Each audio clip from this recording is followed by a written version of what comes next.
That is really some first-rate orchestration, Adrian. I really enjoyed looking this score over, and I think that there is very little you need to fix about this score. I mean, there are a few little spots, but all in all, you just have a really confident, great vision of the material. And actually, there's one or two wrong notes, but that you might need to fix. But I'm really hoping that you'll try to get this score performed or read by an orchestra because it really deserves it. And you did some really amazing work on this.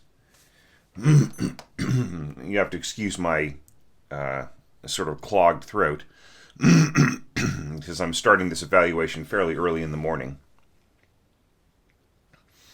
Okay, so first of all, my opening comments will be that I really feel that I don't know if you have been looking at some of my other evaluations or just studying my orchestration training in general, but you seem to be absorbing a lot of my lessons in using this, or maybe your orchestration approach is just very similar to mine, and your outlook is similar to mine as a teacher.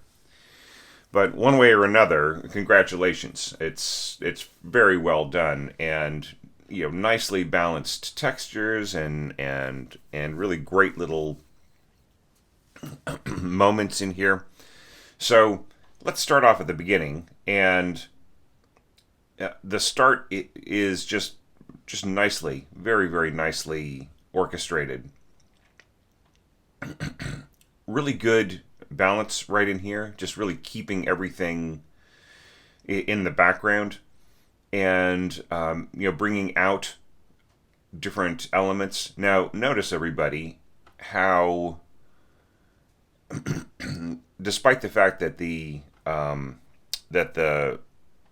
melody is expressed extremely clearly throughout this first passage, it doesn't even have any crescendo marks, and it's not mezzo piano or anything. It just really is beautifully balanced. The oboe takes the melody at first oboe, then second oboe interlacing, followed by first clarinet, and then flute,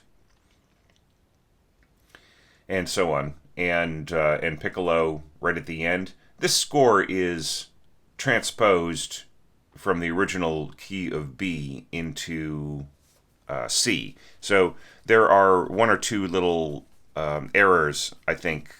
They're just errors of transposition through that process. So sometimes it's if you have a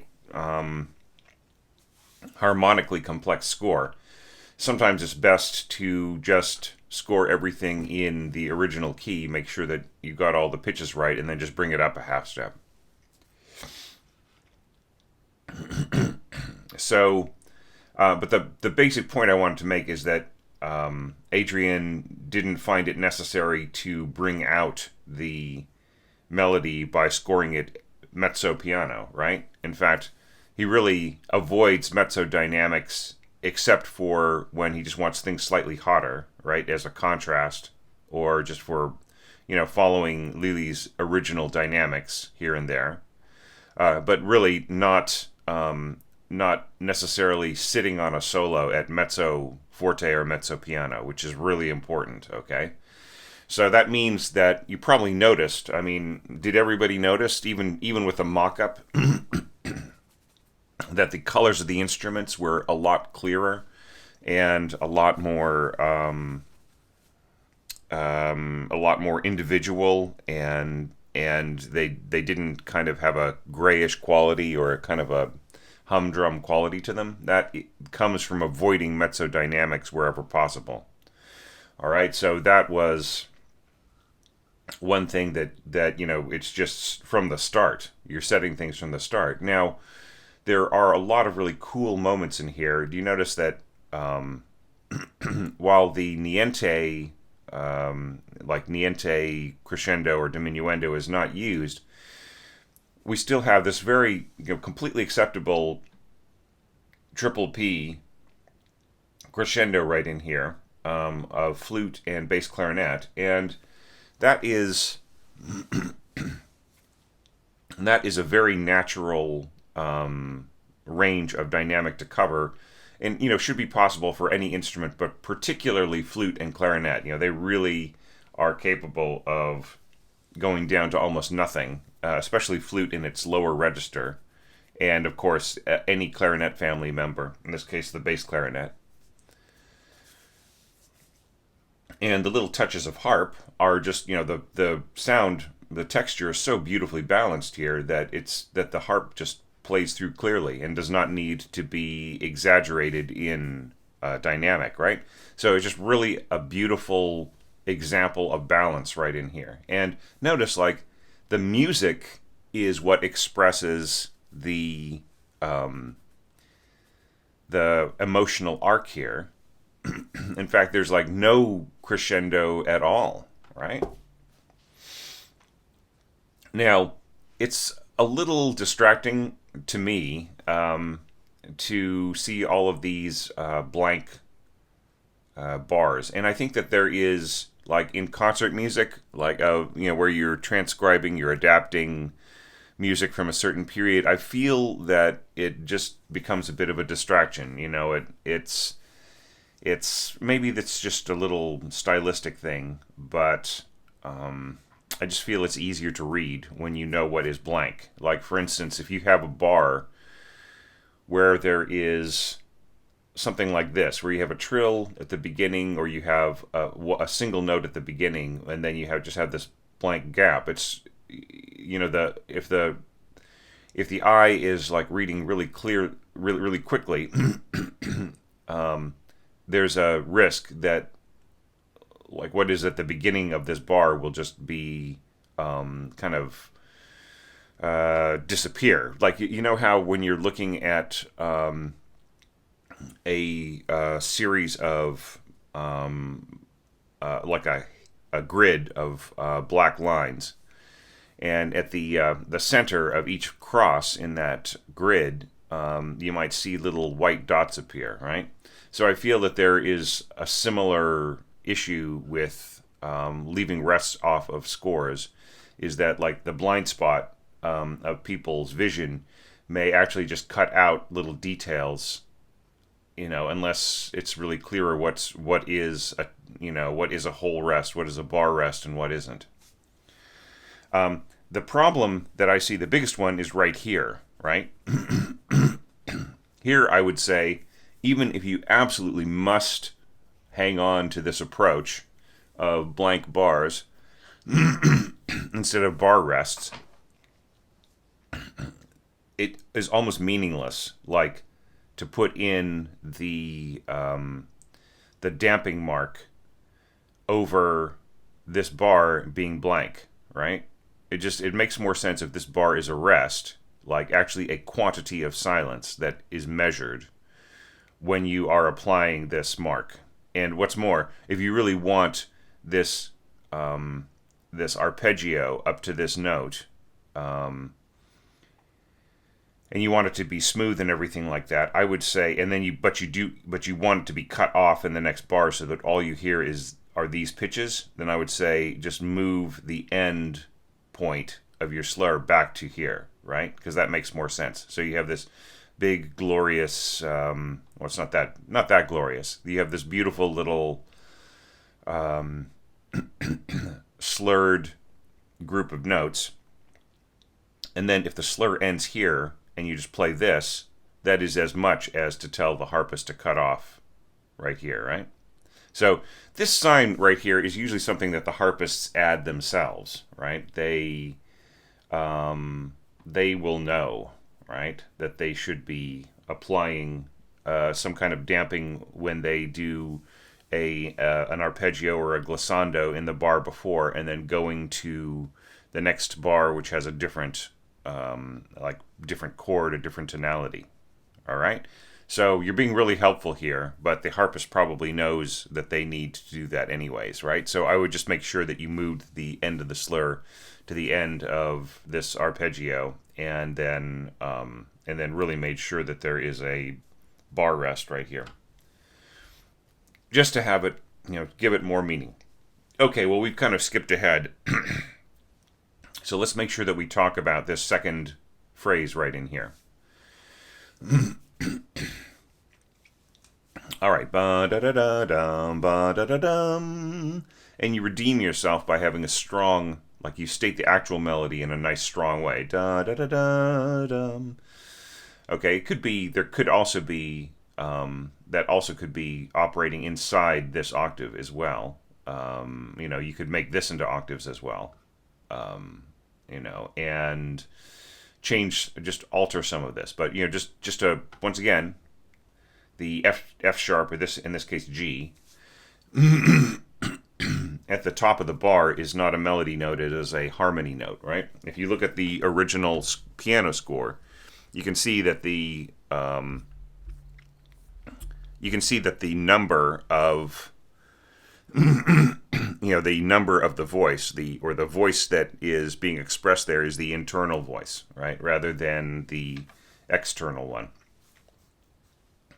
Anyhow, it's a really small point, and you more than make up for it here. So it just all I would worry about is an overemphasis of that G, right, and a diminution of the melody on E, going to D. That because the resolution is part of the melody, right, in that point, right. Okay, so, but other than that, this is really nicely scored. I really love the lower winds right in here, working with the strings, and you got your ba-da-dum, not overemphasized, as it's scored right in here, with your with your clarinet and in this right in here, the viola. Okay, and it's interesting that you are marking like mezzo forte on your on these little 5/1s right in here. That's fine, because I think you are sort of leading us towards bum bum bum bum, right? It's interesting that you decided not to add any kind of articulation here, as opposed to the original piano score, which has got mezzo staccato. So you might want to, when you are finalizing this score, getting it ready for, hopefully, I hope you're going to try to get this performed.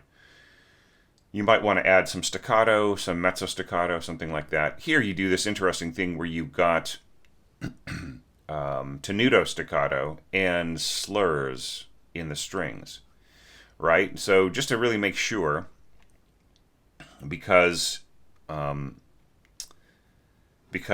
mock-ups are not all that precise, that the articulation is unga, because you got the staccato dun dun dun, and you got the tenuto. So if you staccato the tenuto, you get unga, right? So there's just like a really, it's like sort of like pussyfooting around, right? And that's kind of cool. It's similar to mezzo staccato, which is right? But it doesn't have that kind of lift-release kind of feeling to it, right? The kind of slight bounce. So I think that this is sort of like a bouncy mezzo staccato, is when you put the tenuto, when you add the tenuto to it. All right? It's scored very well. It's nice. You are using mid-range piccolo very well, I would say. And I would just say watch out about moments like this. I can see you want to go up to A in a really controlled way, and so just so long as the piccolo is kind of staying away from from too many notes above the staff, it can be really used as kind of like a sort of an extension of the flute in a subtler way, right? Okay. All right.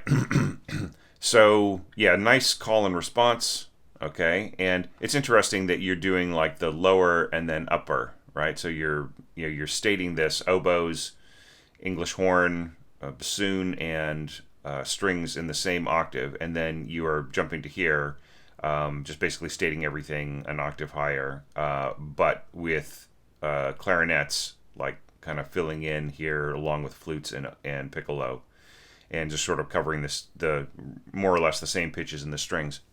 So yeah, so the only thing is just analyze whether or not the articulation being different in the different groups is satisfactory to you, right? So I'm not saying it's right or wrong. I'm saying you should be thinking about it before you finalize this. All right. Okay, so and then a little touch of timpani in there. That's lovely. Okay, and then just simple, straight scoring here. Bum, bum, bum, bum, bum. And here, like, you add this E flat down here, which is not in the piano score. And I think it works, for what it's worth. That's your decision to put that in there. And, I mean, it's just if you feel that needed to be grounded harmonically like that, right? Or whether or not it's better to have something that moves progressively in parallel motion, as Lili would have possibly scored, right? So just I would say analyze whether or not you feel that this is authentic enough to leave in your final version. All right, but I don't have any problem with it. But just a question of would Lili have any problems with it, right? Okay, and then this is really nicely done right at the end. I love this little resolution, and it's just like nice and warm, and just beautiful. Every instrument in a very strong, warm, beautiful, soft area. I also like the way that you have got this voice crossing right here between viola and cello, with the viola down here on F and the cello on A, and that just makes the middle of the chord really beautiful. Okay, now going on. Da da da da da da da da da da bum bum bum bum bum bum bum. All right, so my only comment about this, like in terms of like a note of caution, and that is, right now the way that you have scored this, the winds are supplying supplemental resonance to your trumpets. The trumpets are the main voice that is being heard in here, and these winds are basically by the time the trumpets come in they really take over and dominate the sound right in here. That's not a bad thing, but I just need you to think about whether or not you want a blended sound of winds plus trumpet, or if you really want a sound where the winds are subservient to the trumpet and they just supply a little bit of extra shine. Because the way that you got it scored, it really is the latter, right? If you wanted this to be more of a blend, like where the trumpets and the winds worked together, I would say start at pianissimo and crescendo to mezzo forte, right? Now, having said that, I actually like it the other way. I kind of like the trumpets sort of stomping on things and sort of using the winds as their backup band, and that is all fine with me. But I just I'm just telling you like that the functional result here is that the winds are just really they really are just giving a little bit of extra resonance and a little bit of extra color to the trumpets, the way that you got it scored. This, of course, is great right in here. Just, this little pizzicato and a little touch of strings right here at the end as the as the winds take over. And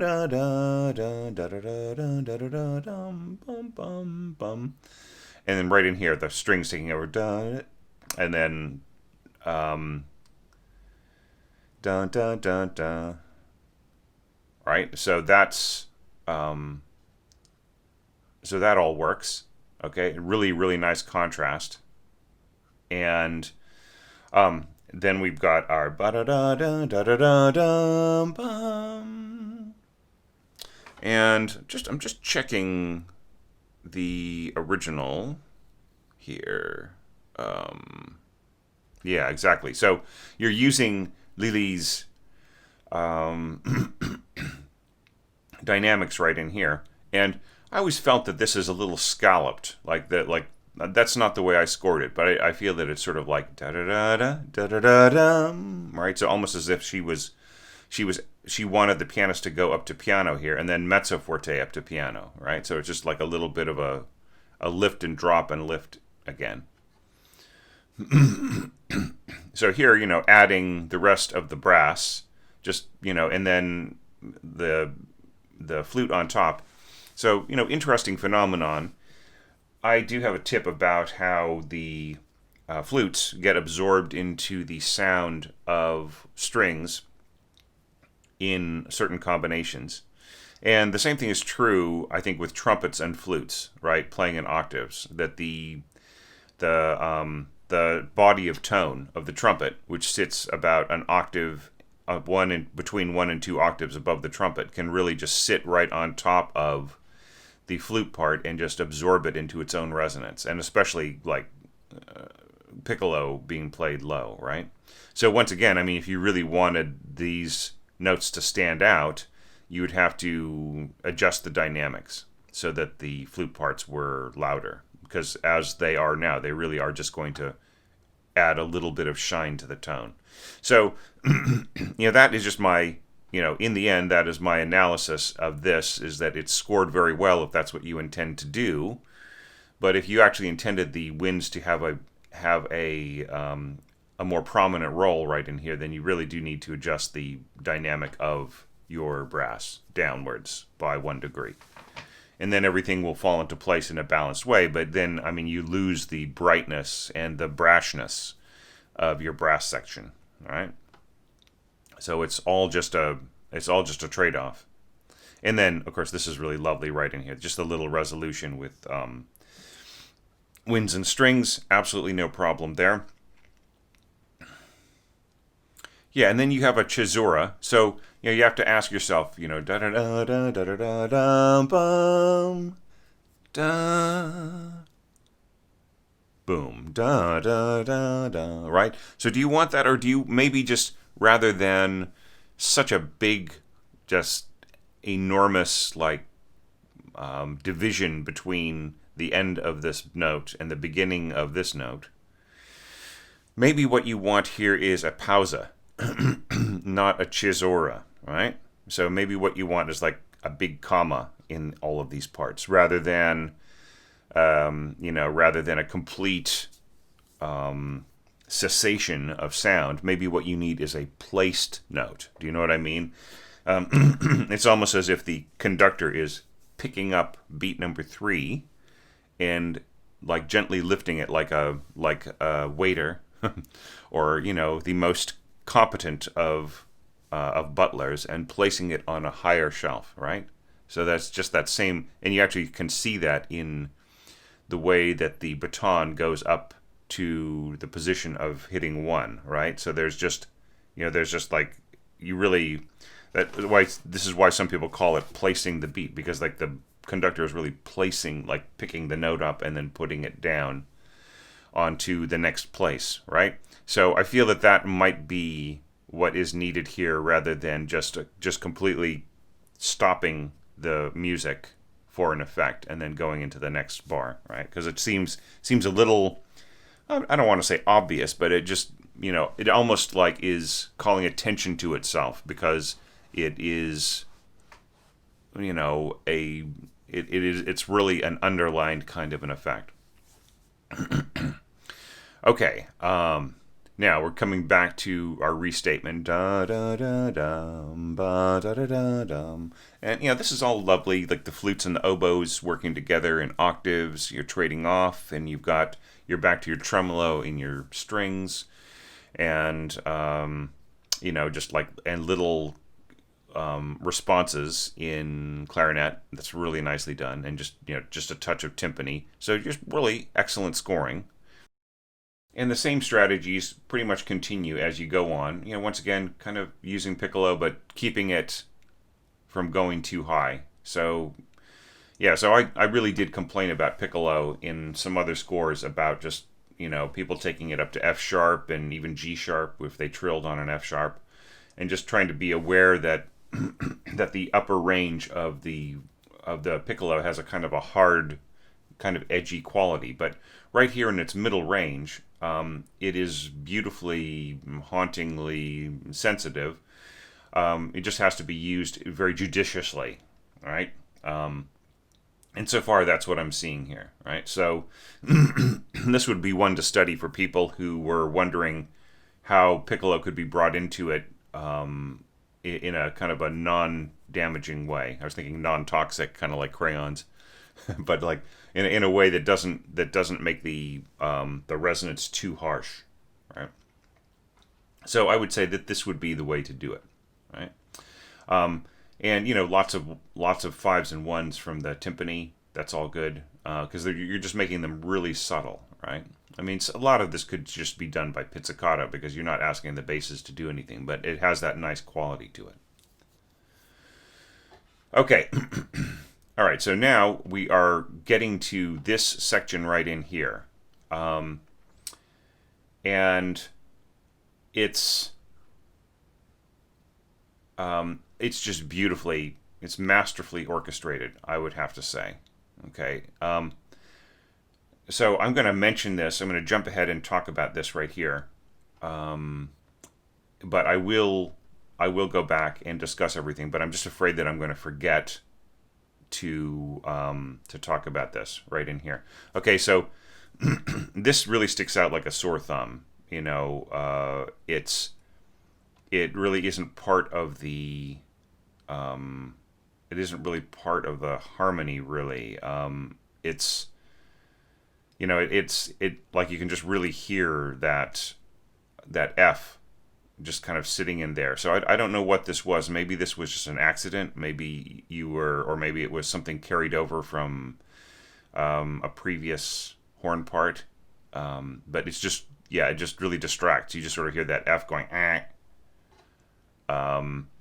right at the beginning of this incredibly delicate music, right? So just cut this bar. I just think that this may have been an accident, but it's the F isn't really part of this harmony and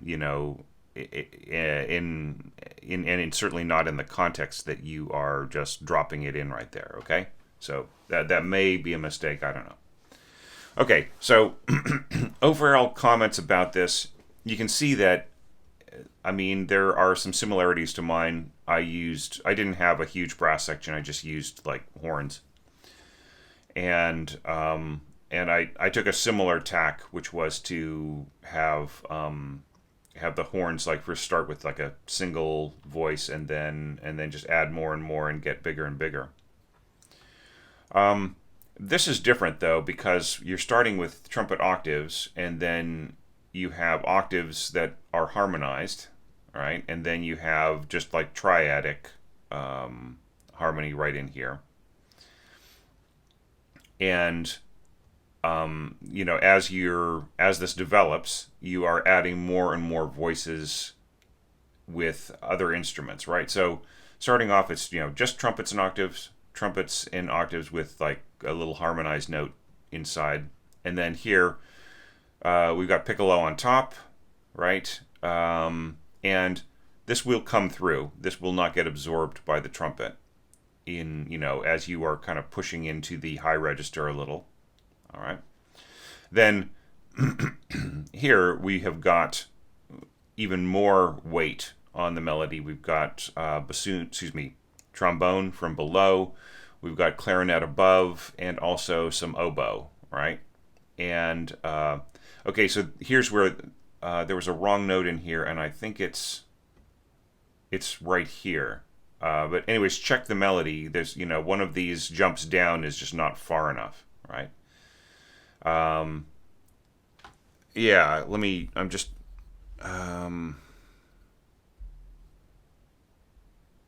so the interval between the top note of the between the beginning note of this bar and then the next note is down a fifth, right?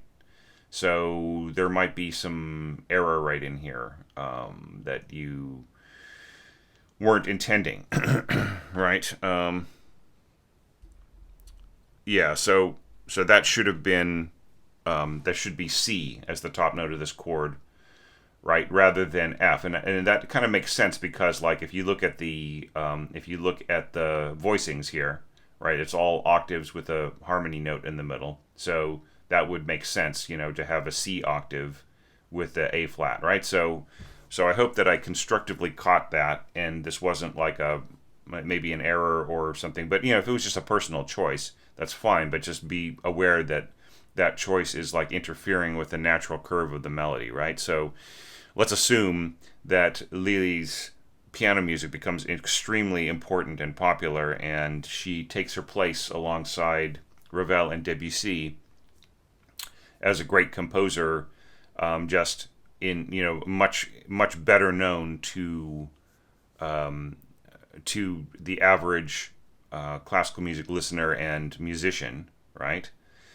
Then maybe us adapting the melody like this, if this were intentional, is like a mistake, right? Because then people will say, "What happened with the melody in that piece?"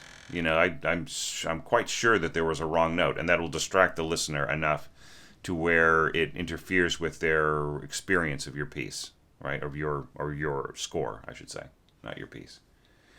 Okay, so that is just dealing with the melody, and actually, sometimes melodic scoring is like the most, just it's like the simplest thing to explain, to really look at. What's probably more intriguing is like all of the decoration around it, right? So what's nice here is the use of horns to kind of back things up harmonically, kind of give it a pad, and that goes throughout the entire passage. And gradually adding trombones, right? And it's interesting how you just really like are just using those two trombones, not adding yet a third trombone. Actually, in essence, the bass trombone is the third trombone, but not adding the second trombone right in here to bulk things up. And then gradually we've got the tuba and so on, and of course, underpinning it all, we've got the contrabassoon just kind of sitting on that C. All right, so my only impression about this approach, and of course, like the double basses coming in and the timpani eventually. My only impression about this approach is that like there's no relief to the ear of these low notes, right? The only thing that we've got going is that it's additive, right? So we've got soft contrabassoon, and bass trombone, and then medium loud or medium strong contrabassoon, tuba, and double bass, and then the same thing again, and then you add a little bit of thickening here, like another part to the octave here with the bass trombone and the timpani, right? So it's a cumulative thing that builds. And I think it's very wise that you do this kind of, like you back off each time dynamically, right? You sort of bring the volume down. About my only gripe here is that like it's a bit subjective about like how much of a diminuendo you intend, right? Do you? I mean, obviously piano to pianissimo, right? But mezzo forte to what, right? To piano. I think you really should, like, once you get to mezzo forte, you should really assign a destination with your dynamics here, okay? So that the players kind of know how much to kind of bring it down to, all right? Okay, we seem to be missing a bar line here. So add that to your little checklist. All right. Oh, okay. And like, there could have been more of a cumulative kind of stepping up to the harmony. Excuse me, to the dynamics, right? Of piano, mezzo forte, and even just here you're going forte crescendo, right? Then immediately down to pianissimo. So I'm not saying that you should or shouldn't do that, but just like think about the overall arc, So I would really say, especially with you when you have the delicacy like of your fluid, your little raindrops here, or snowflakes, or your little cascade here, that really like these harmonic elements, like right in here, you're saying mezzo forte down to pianissimo. I think that that could also go for the bass. You could just shorten your hairpin to right to this note and then have this be pianissimo. I would recommend. Okay, at least in your heavy brass parts, right? Okay, so now let's talk about all the other little things going on. All right, and it's really nicely done. Yeah, really great harp writing. Yeah, it's all really doable. This celesta. I would actually probably rescore this to be treble clef in both hands, and then just divide these intervals between the two hands. It's just easier to read for me as a pianist. Like, I would want to be able to play this as fluidly as possible, right? So it just was better rather than one hand trying to cope, or two hands reading intervals in this way. It's just better to have them in separate staves. Okay, and then sort of like you do here, right? You have these octaves separated, right? So it's just this. Do the same for the celesta, and then right in here. This is really lovely. Okay, and I really like the way that you don't send your high players stratospheric. It really is. You're just really letting the harp and the celesta kind of do the work of playing the very high pitches, and then we've got our other elements, and you refrain from sending your flute and piccolo too low. You keep them in a really nice register, and yeah, this is really great. This the way that this dovetails, yeah, and then you do it again here.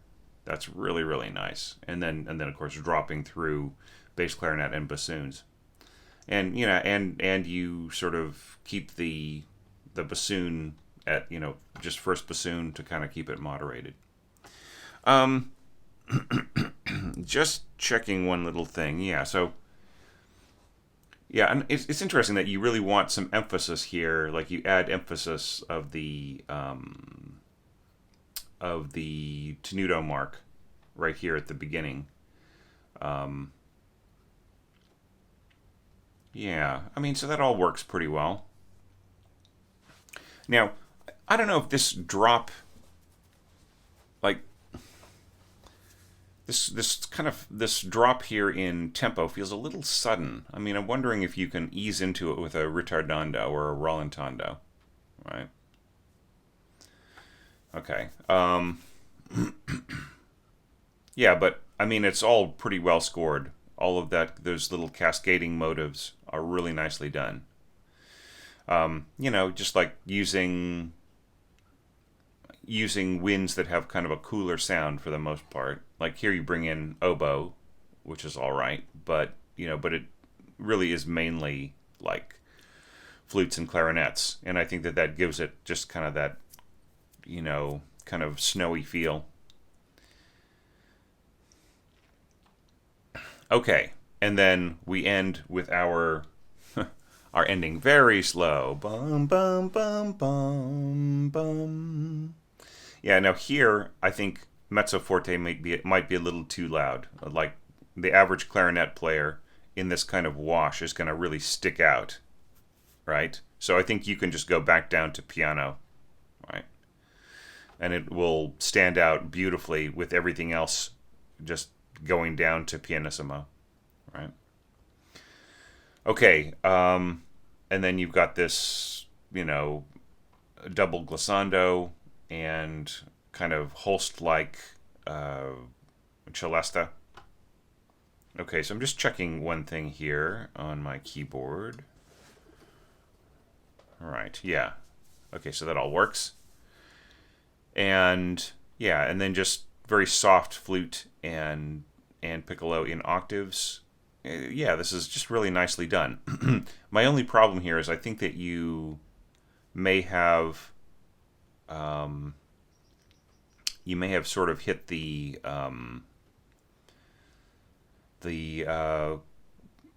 copy paste right in here, like mezzo forte compared to everybody else. You'll hear this big bellowing contrabassoon down there, right? So just bring the dynamic down to the same as everybody else, or maybe piano instead of pianissimo, if you really are concerned about balancing. But I would actually just say pianissimo diminuendo, okay, and then everything will just work really, really nicely there, right? And then just like ending it with pizzicato and a touch of timpani.